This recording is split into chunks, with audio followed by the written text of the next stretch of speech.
Bienvenido a Ecos del Alma. Esta vez abordaremos un tema de asesinos seriales.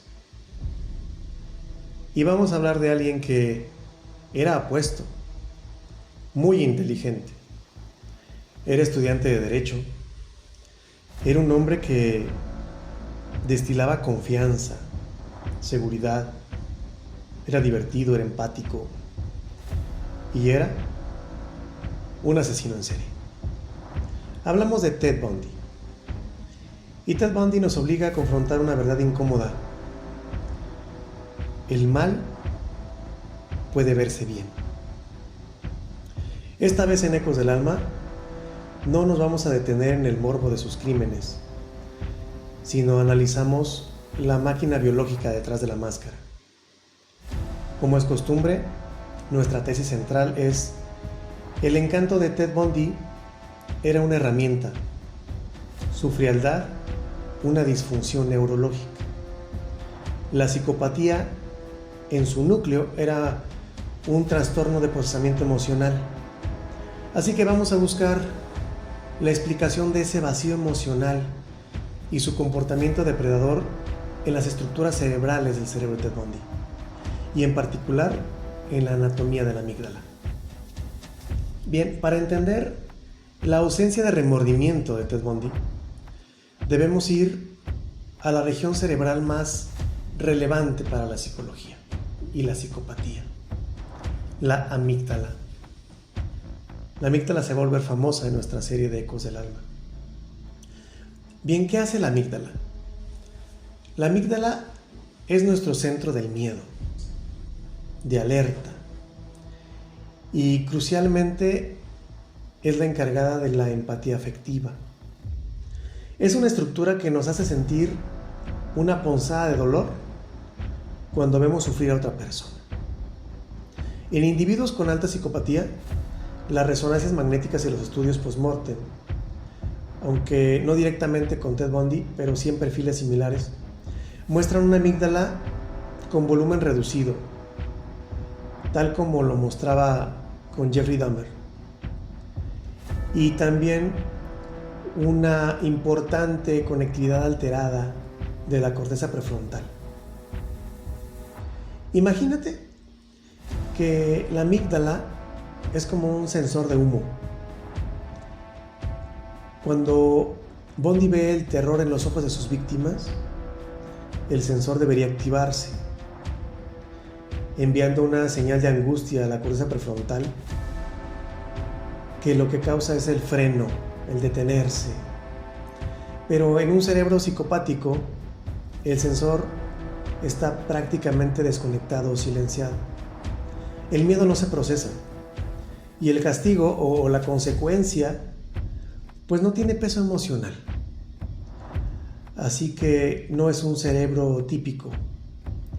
Esta disfunción explica no solamente la falta de culpa de Bundy, sino el comportamiento en búsqueda de riesgo. Sin miedo no hay freno. Y esto nos lo dice Rain, el autor Rain, en su publicación La anatomía de la violencia, las raíces biológicas del crimen, por allá del 2013. Bien, la amígdala solo es una parte de este todo.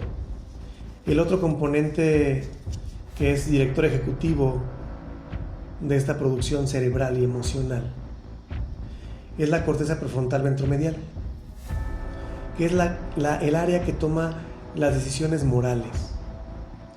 Si escucharon también el podcast que tenemos de Jeffrey Dahmer, es una condición muy parecida entre ambas personas, una amígdala reducida y una deficiencia en la corteza prefrontal ventromedial.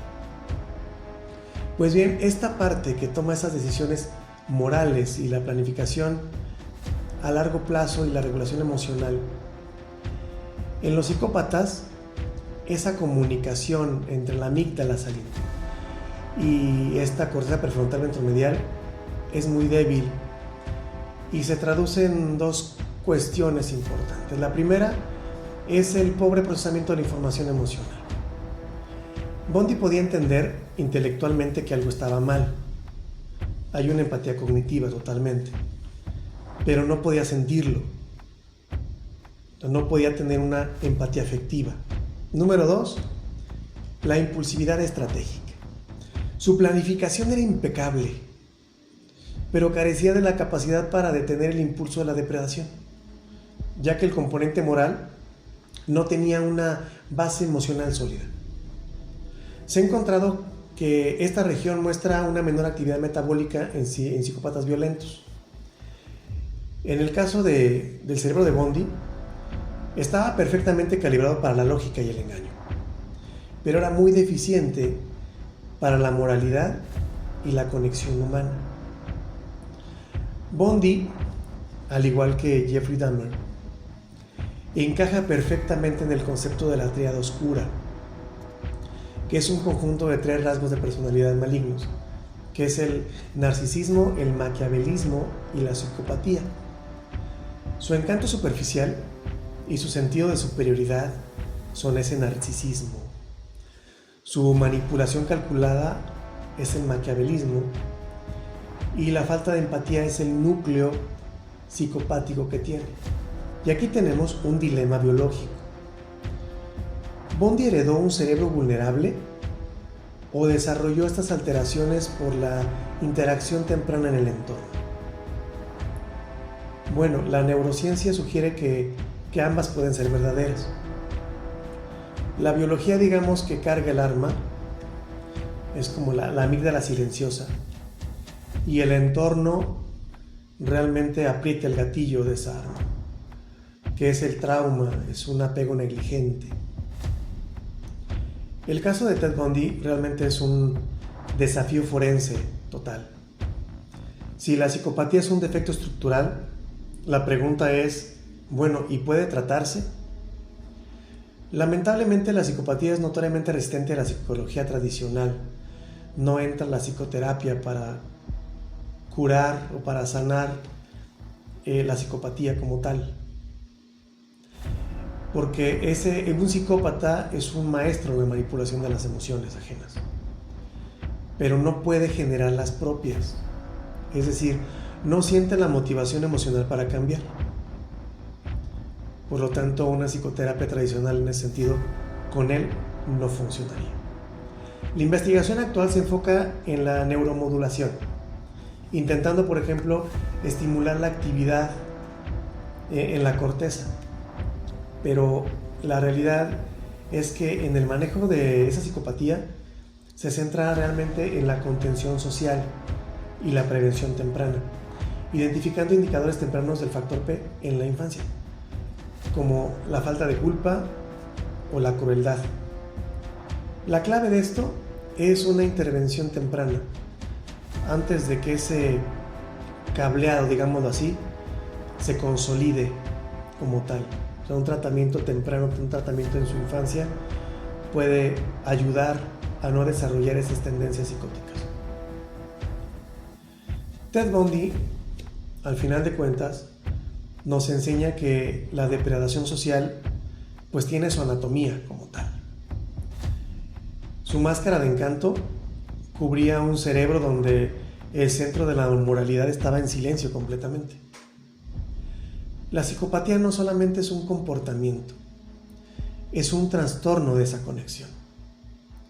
Y el estudio de esa parte cerebral y esos comportamientos neurológicos de Ted Bundy nos da una ventana crucial para entender que el mal a veces no es una elección como tal, sino una desafortunada configuración biológica.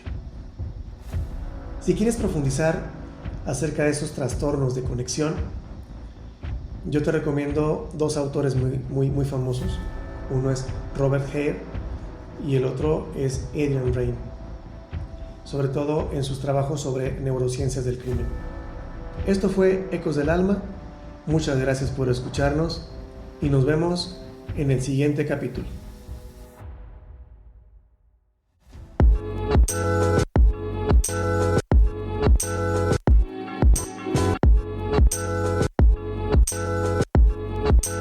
Ecos del Alma.